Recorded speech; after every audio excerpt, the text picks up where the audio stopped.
Hi, welcome everyone to another video, or welcome to your first video you're watching of us. A little bit of a new way of starting. We emigrated to Australia from the UK. We've been here 6 months now. Loving it, really. So yeah, that's kind of where we're at the moment. Check out all the other videos we've made. We've got a big playlist on everything from sorting out your house to selling stuff to applying for visas to getting your dog over here. Yeah, we tried to document right from the very start of our journey, even before our recce trip. Yeah, I think once it broke that we were gonna come over here. Yeah, so we've tried to record every stage since then, but we thought today, because we're still progressing in our visa journey, that we would do a video specifically on our visa process so far because it's super complicated. There's so many different types of visas out there. So yeah, we just wanted to tell you a little bit about what visas we are on and which visas we're hoping to be on and that journey. Yeah, so we've got another video of the first visa we applied for. Obviously now we're a bit more clued up and we've been through the process, so yeah, check that one out as well. But this one is going to be a bit more of what we did do and now what we're doing now. Yeah, so currently we're on a 482 visa and we're on that visa for a period of 2 years. So I know that there's different durations given for that visa. I don't really know why we're on a 2 year versus a 4 year. Do you? I'm not really sure.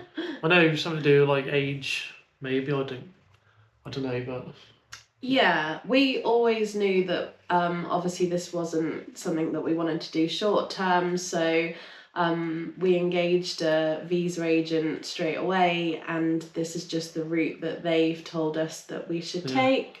So we followed their advice all the way through, and yeah, we hope we're on the right path. yeah, I think it's something to do because I'm on the skills shortage visa route.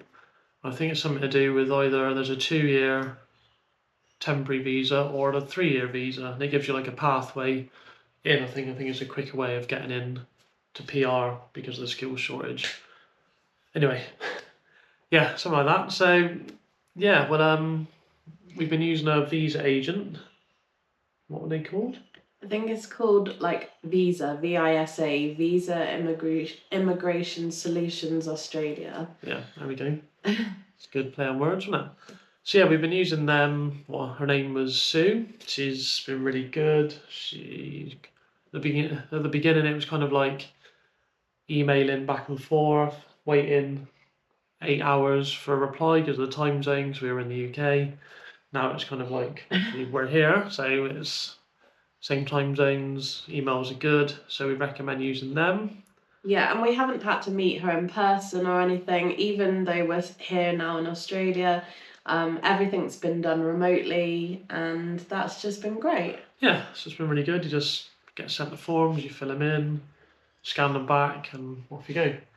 So yeah, so in this one, we're gonna break down what you've got to do on this certain type of visa and the route we're going for the PR visa. So stay tuned. So we're coming to you live from the office. Another backdrop change for you. So here we are, the 482 TSS 2 year we're on. So the TSS is temporary skills shortage. So what we've got to do for this one is obviously a lot of documentation, a lot of evidence. So thinking about applying for this one, you need to go and find your old birth certificates for obviously yourself and your family, or just yourself if it's just you. Wage slips. So your current wage slips, I think I did 3 months, I think they want. Obviously, I was paid weekly, so that was quite a lot of wage slips. I think they wanted some other stuff as well, didn't they? Like Yeah, like a P60. So like yeah, your tax at least 3 years, your last 3 years P60s. So dig those out. You also need police checks for everyone in your family, apart from anyone under 12, I believe. Don't Yeah, and do 112. Also, 10 years worth of your travel history on your passport. So, some people might be tempted to throw their passports away. Luckily, we kept ours.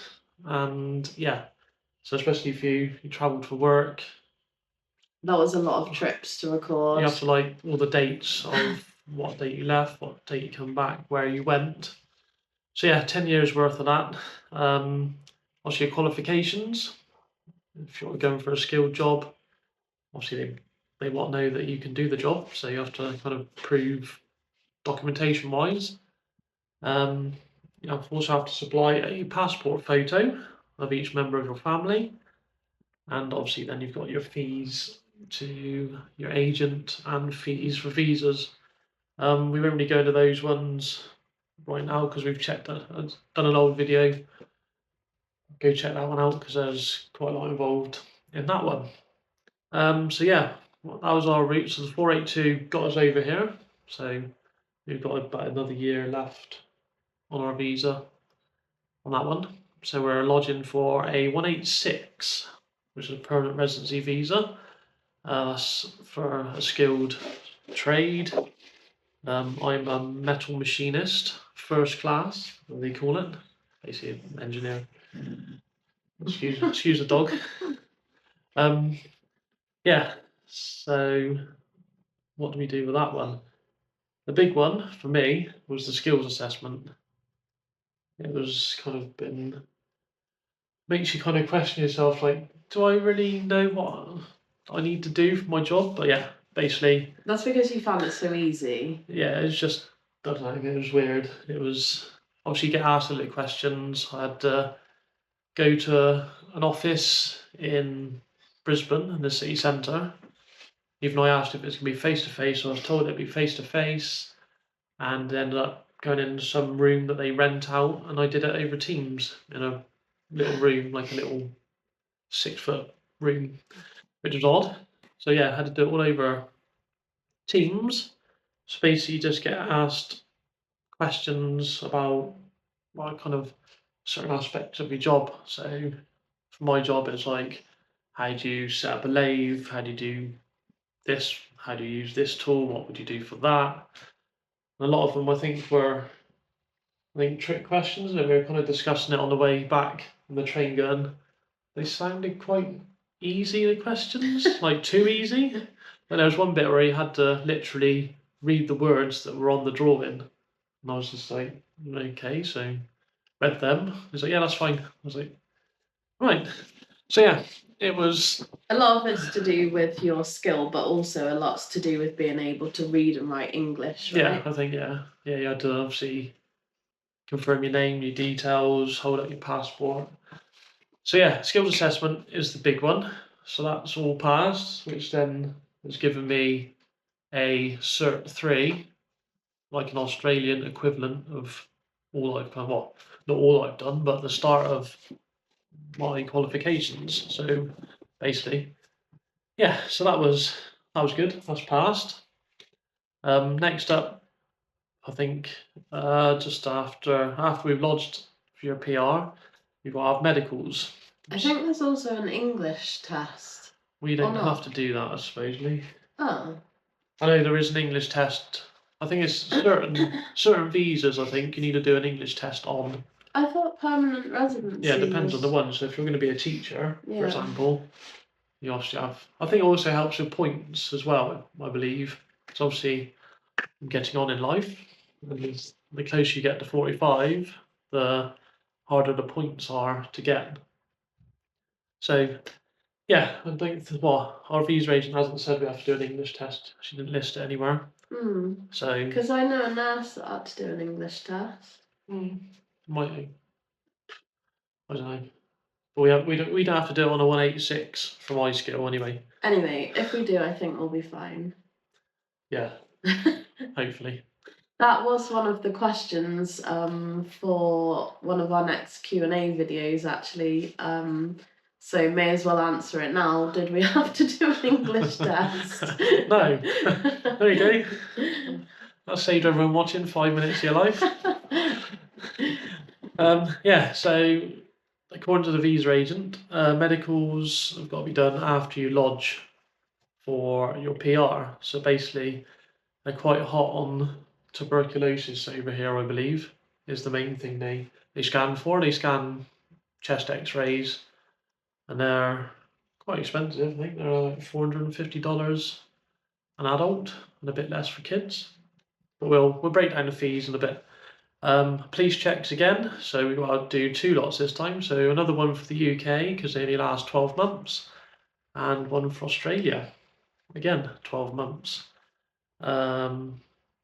Yeah, so that's kind of what we got to do for the 186 at the moment. I guess it'd be, I presume I've got to show qualifications again. I don't even know I've got like the Cert 3.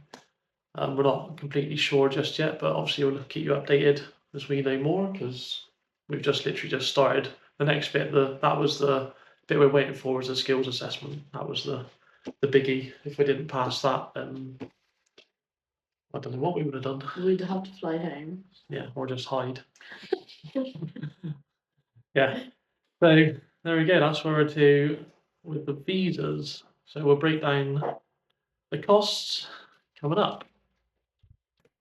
Right, we've got a pen and pad handy and a checkbook. We only need a checkbook for this one. Not for us, but yeah. Or a remortgage. Yeah, or remortgage or sell a kidney or something. So, fees. So, the employer has to pay, by law, $2,500 just for nominating me. That's about £1,300. Yeah. And we have to pay the visa agent the same, $2,500 for doing the visa application, which is good, I guess, because I wouldn't know where to start, to be fair. No.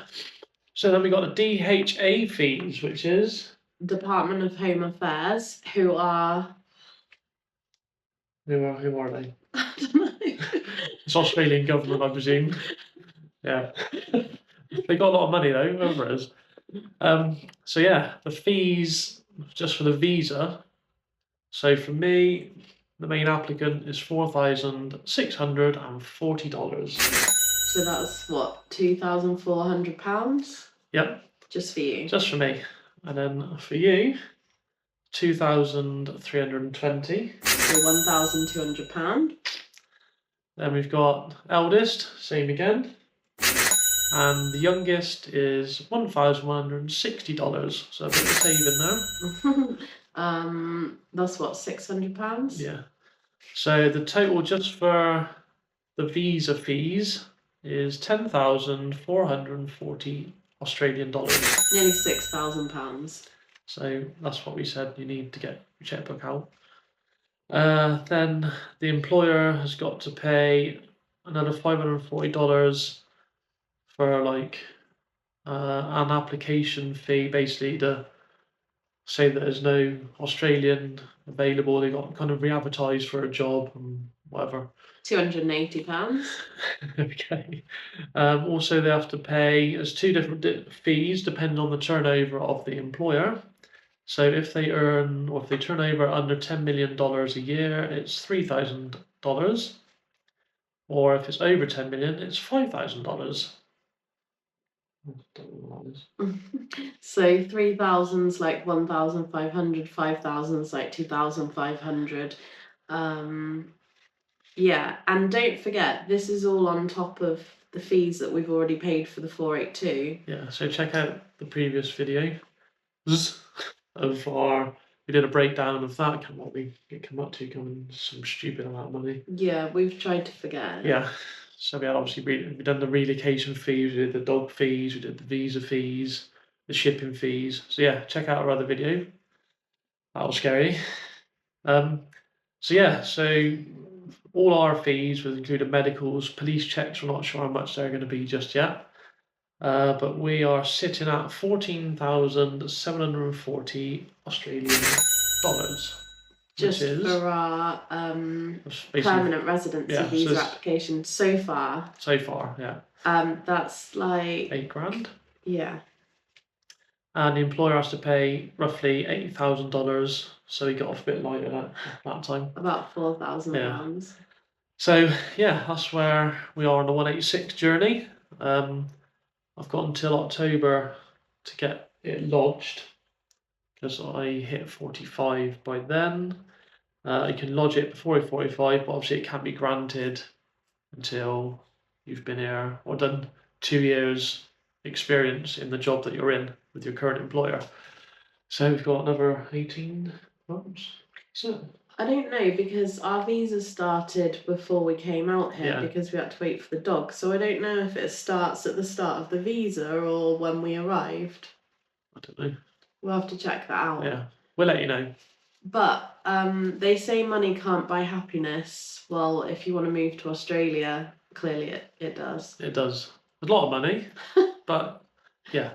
I think this is obviously very lucrative for the Australian government. So it's win-win for them. They fill their skills shortage, Yeah. and yeah, They get paid to fill the skills shortage. Must be where UK's going wrong. Yeah.